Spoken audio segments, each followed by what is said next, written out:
Bismillahirrahmanirrahim. Assalamualaikum warahmatullahi wabarakatuh. Apa kabar saudara-saudari yang saya hormati? Baiklah, hari ini kita mempelajari tentang lanjut praktikum vektor, pengadilan vektor yang selanjutnya, karena kita masih terkendala oleh wabah corona, jadi kita lanjut materi saja ya. Ini saya akan memberikan materi tentang praktikum mengenai mites atau tungau. Nah, kalian saudara pasti mengetahui tungau itu seperti apa.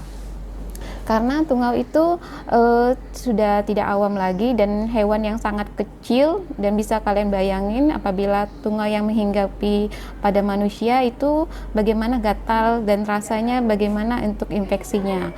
Nah, baiklah, hari ini saya akan memberikan materi tentang vektor, pengendalian vektor dalam praktikum ini secara pengetahuan kalian tentang latar belakangnya. Yang pertama, kurang lebih dari 200 famili tungau ini adalah sebagian besar hidup bebas atau free living. Nah, tungau debu rumah yang biasanya di rumah kalian di tempat permukiman atau disebut jangka kutu debu rumah itu mengakibatkan ukurannya itu kecil dijumpai di permukiman manusia yang biasanya pada saat kita menyapu di ruang perumahan kita. Jadi debu itu maka akan ada hewan kecil, yaitu dinamakan tungau.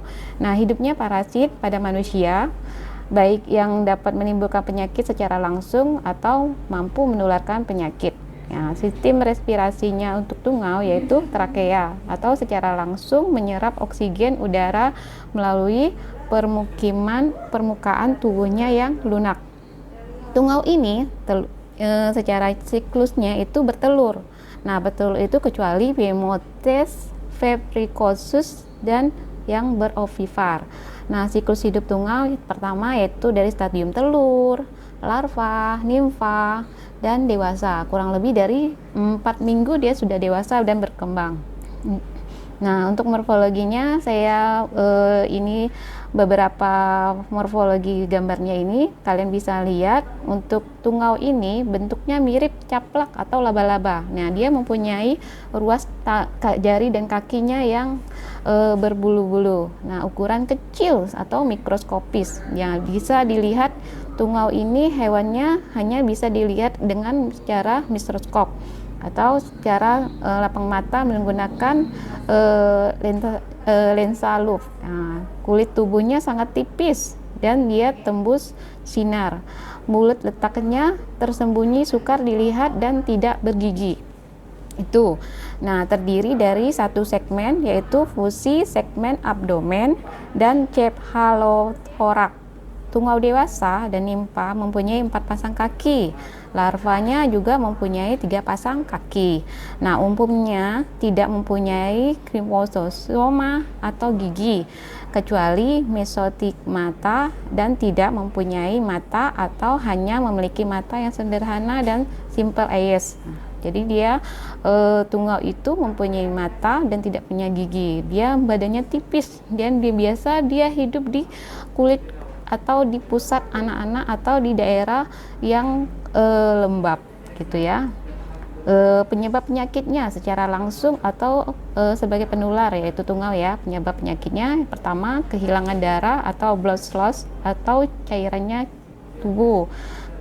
Akariasis yaitu investasi tungau di dalam telinga tengah dan telinga dalam itu adalah saluran nafas dan paru, jaringan limfa, saluran dan rongga hidung, serta sinus-sinus nasal yang sering terjadi. Nah, dia biasa dia hinggap di telinga juga menggigit. Nah, ketiga alergi. Ya, alergi ini tungau ini yang bisa buatkan kita menjadi gatal yang sangat gatal, yang merah dan mengakibatkan dermatitis, yaitu penyakit kulit, misalnya sarcoidomae atau demodicidae.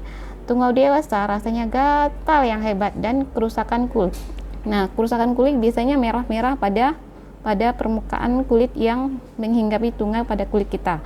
Nah, itu penderita umumnya keluarga yang sosial ekonominya rendah, kurang merawat diri. Nah, itulah infeksi yang terjadi akibat eratnya langsung dengan penderita. Misalnya biasanya yang terjadi di panti asuhan, tempat rumah yang kumuh, tempat yang kurang yang membersihkan penyapu rumah permukimannya. Nah, atau asrama. Nah, tempat-tempat asrama juga kalau apabila tidak terkena sinar matahari, nah sehingga anggota keluarganya itu tersebar oleh penyakitnya itu hewannya tungau. Nah, untuk lokasi investasi Sarcoptes itu yang sering dihinggapi oleh manusia itu di Integital, Aquila, Umbilicus, Scrotum, dan Ora mamae. Nah, ini untuk mengetahui secara penyebab penyakit secara langsung dan tidak langsung. Kemudian dermatitis yang ditimbulkan oleh Dermodex folliculum, tungau yang berbentuk cacing. Nah, gambarnya seperti tadi ya. Nah, itu ukurannya 0,1 sampai 0,4 mm, mempunyai abdomen garis-garis transversal dan jumlah kakinya 4 pasang, berukuran kecil, pendek, terletak di bagian anterior tubuh. Tungau hidupnya di dalam folikel rambut dan kelenjar minyak atau sebaceous gland, daerah sekitar hidung, kelopak mata, kulit kepala bagian depan, dan papila mamae. Nah, kulitnya adanya yang dondul, komedo, dan folikel lembut. Nah, untuk pengobatannya itu secara gamma betazoan hexaluronide atau Quelmo ointment atau ya biasanya itu bentuknya seperti salep gitu atau minyak ya. Tungau unggas itu juga ada. Nah, familinya Dermacidae, Semothidae, dan Archaeridae. Gigitannya gatal yang hebat. Nah, larva Trobicula siger gatal hebat itu yang disebut Giger dermatitis, diikuti infeksi sekunder yang menimbulkan pustula. Nah, tungau ini bermacam-macam. Tungau ada yang hidupnya di manusia, ada yang di hewan, adapun yang hidupnya di tanaman. Nah, ini tungau yang dermatitis pada hewan ya. Ini gambar yang ini ya. Dermatitis gallisnae dan siger. Jadi bentuknya sangat khas sekali. Nah, ini tungau yang sebagai penular penyakit. Sebagai jenis penyakitnya rickettsia dan virus dapat ditularkan oleh tungau. Yang pertama, Rickettsia fox, gejalanya demam dan nyeri otot disertai Rickettsia acari. Kedua, Scrub-typhus. Nah, gejala klinisnya sakit kepala, apati, lemah badan menyeluruh, demam menggigil, anoreksia, kinestik, konektiva, krabakarti, limfadenitis, dan Eshar. Untuk yang ketiga, epidemi hemorrhagic fever, virus yang belum jelas golongannya. Nah, untuk tungau itu virusnya juga kita belum tahu apa virusnya menyebabkan dia menghinggapi pada manusia. Nah, yang keempat, Argentine hemorrhagic fever, virus yang belum jelas taksonominya. Vektor penularannya adalah tungau dari rodensia.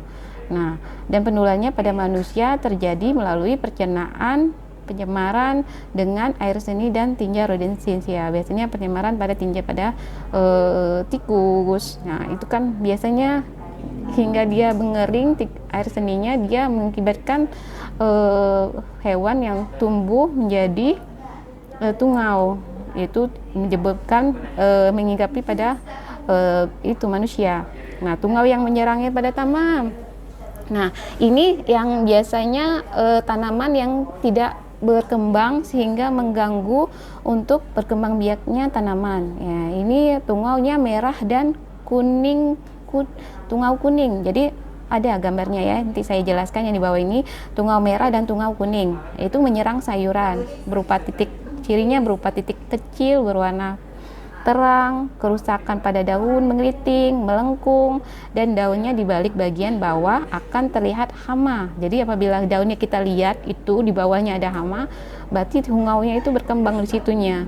Nah, sehingga siklus pendek dan fertilitasnya tinggi, kondisi udara yang panas dan kelembapan yang rendah, serta sedikit hujan berkembang cepat. Sehingga udara yang sangat panas sehingga dia berkembang dan menyebar hingganya itu tungau pada tanaman.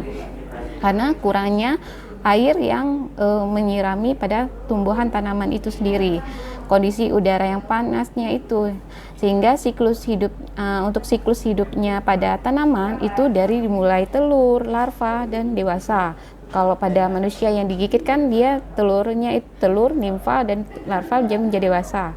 Nah, untuk tanaman itu telur, larva dan dewasa. Teknik pengendaliannya itu tungau menyukai kelembapan rendah kurang dari 80% atau lebih dari 30%, 30 derajat Celcius dan penurunan suhu. Nah, ini ya gambarnya ya, tungau pada tanaman. Dia ada yang tungau kuning dan tungau merah. Nah, jelas kan? Kelihatan sekali. Ini tungau pada unggas. Hewan unggas ini tungau bulu unggas atau bulu jenis tungau yang hidup pada bulu atau di dalam pangkal bulu unggas. Serangga tungau bulu unggas akan menyebabkan batang bulu unggasnya putus. Nah, ini gambarnya ya, Dermasus gallinae. Nah, tungau yang menghisap darah unggas. Biasanya terdapat pada ayam ya. Nah, ini untuk pembasmi tungau. Yang pertama, Dermodex pisces. Jadi disemprot mengandung cairan yang ampuh yaitu ivermectin. Terus lakukan lagi apabila dijemur kasurnya untuk pencegahannya, dicuci dengan air panas pada sarung bantal, guling dan spray. Semprot minyak tanah dan kapur barus. Cuka juga mengakibatkan asam, dia akan mati pada disemprot pada tanaman ataupun pada di daerah sekitar rumah. Nah, untuk menjauhi diri dari gigitan tungau dapat digunakan repelen dioles pada kulit atau disemprotkan pada pakaian. Nah, apabila kita untuk menghindari gigitan dari di sela-sela pada tungau itu, dia suka yang di tempat yang lembab, hingga kita pakai lotion atau repelen atau menghindari untuk digigitnya untuk nyamuk tungaunya itu menghinggapi kulit. Nah, ataupun di badan kita, di kulit, di pakaian kita disemprot gitu. Ya, dengan itu kita menghindari dari tungau yang menghinggapi pada kulit dan pakaian kita. Nah, ini yang terakhir tugas ya, seperti biasa saudara kalian harus mengerjakan cari jurnal yang mengenai pembasmi tungau atau inseksida pada tungau. Nah, buat resume atau rangkuman secara singkat dan dikumpulkan ya.